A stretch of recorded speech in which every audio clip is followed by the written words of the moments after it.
I don't think we can let it fail. It's simply too large, and especially if you live in Ontario, where so many jobs are related to the automotive industry. I believe this industry is indeed going to, or aspects of it are going to indeed, going to go through some sort of staged receivership process, probably Chapter 11, hopefully not Chapter 7, where bondholders and labor have to face the reality of a 21st century auto sector and take a haircut. But we emerge out of that as a leaner, stronger, better industry. I think it's definitely worth an attempt, even though it may or may not work. The Detroit Three will never be referred to again as the Big Three because, first of all, they'll never be big again.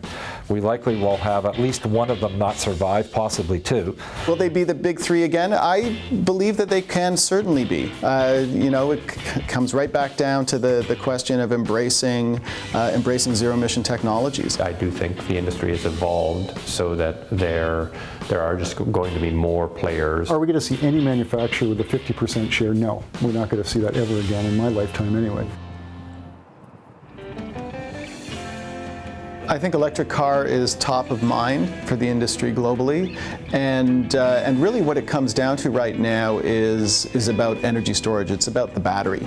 So the real race out there today is who can develop a disruptive energy storage technology that can move the industry away from petroleum. There can be a perception out there that everybody in Canada wants an environmentally friendly vehicle, and the data simply don't support that. But rather, other purchase motivators kind of kick in when push comes to shove. When you look at electrics or hybrids or hydrogen or solar cars or bioethanol or natural gas, propane, methanol, biobutanol, there's like 10 different power sources.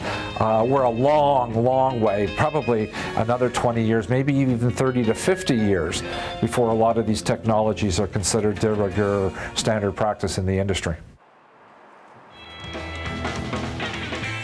We've got to move this 20th century industry really into the 21st century, and that's all about zero-emission electric vehicles. I believe that hydrogen fuel cell vehicles are the only long-term hope for the industry and the planet. I believe that the future of the auto sector is indeed the 6 inches between our ears, and that we will have an incredibly vibrant innovation side of our industry, not just in 5 years, but going out for the next decade or 2 decades. And so the auto industry survives, and survives in a very positive.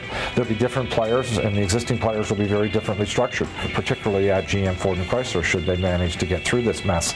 But nonetheless, the industry does survive and does ultimately do well.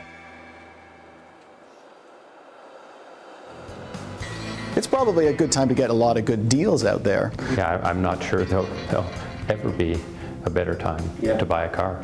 It is an absolutely wonderful time to buy a car. With the incentives that manufacturers are putting on the hood to move the vehicles, that makes it a good time. Consumers should buy cars based on need, pure and simple. That they shouldn't, as you say, drink the Kool-Aid of all the incentive programs and all of the hype that gets out there. So is it a good time or not to buy a vehicle? It depends on the individual consumer. For most, the consumer is saying, no, it isn't a good time to buy new. It actually is a good time to buy used, in that we have used vehicle sales exploding in Canada as new vehicle sales collapse.